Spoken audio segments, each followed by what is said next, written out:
Good morning, shelter. It is 6 a.m. No, I'm not lying this time. It is actually 6 a.m. The sun is rising. And I'm out here because I wanted to give you guys daily 6 at 6 from the time in which you are actually going to watch it.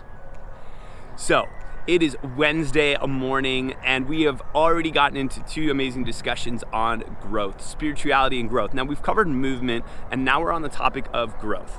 Now, as a reminder, all of Miss Gren, movement, respiration, sense or sensitivity, growth, reproduction, excretion, and nutrition have to take place in an organism in order for it to be alive. If any one of those is missing, it isn't living.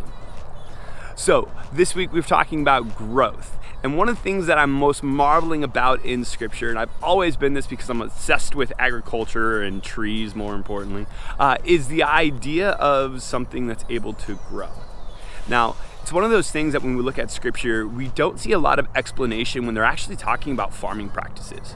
And it's actually a really simple thing because if we place ourselves back in that time, we realize very quickly that they didn't need to have these long, drawn-out explanations because every single individual understood farming.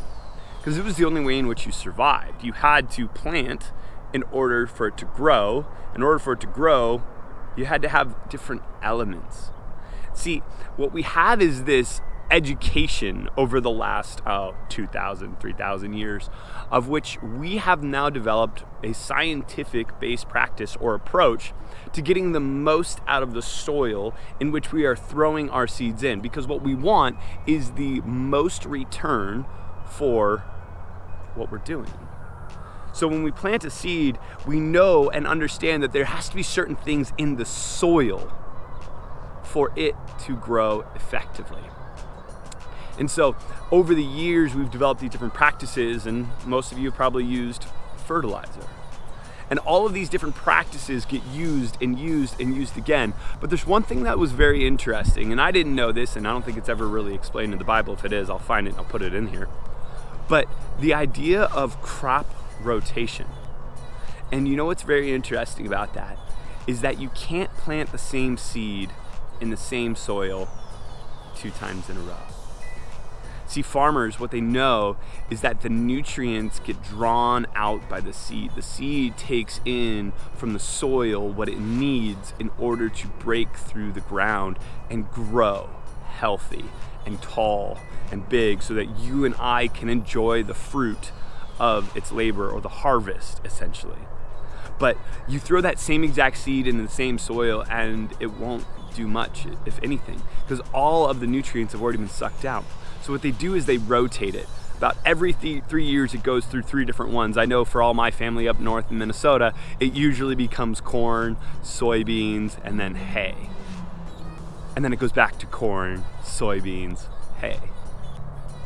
And so this rotation is what's allowing time for the seed to go in. You know, there's this other scripture verse that kind of relates a little bit to this, and it's got to be important. And I say it's got to be important because 3 gospels all mention it. I put new wine in old wineskins, it would ruin it. And so what they end up doing is saying, no, take new wine and put it in new wineskins. See, I think there's this novelty about growth. I think that when we're placed in something new, that is the opportunity for growth. I want you to take a look in your own life because I know it's true for me, so it's got to be true for you, that when you find something new, a passion, something that you're interested in, it couldn't even be the first time you actually fell in love with Jesus. How excited were you to grow? How many hours did you spend on YouTube? How many hours did you spend reading scripture?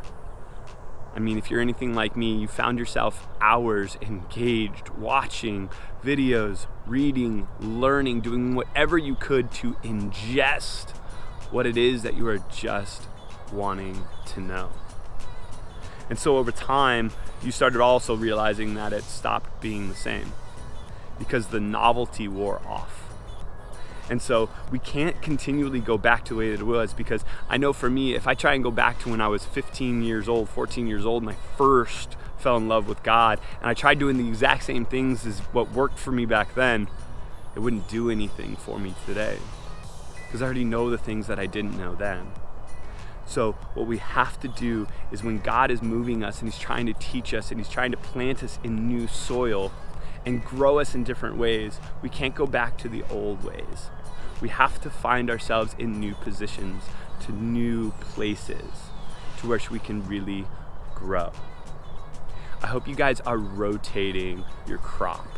I hope you're finding yourself in new soil, trying something different than you did before, because that is where we're stretching, and most importantly, that's how we grow. I hope this spoke to you this morning. I hope it's engaging with you guys. And as always, we love you, we miss you, and it is actually about 6:15. So I hope you enjoyed this. Love you guys. Have a great rest of your Wednesday.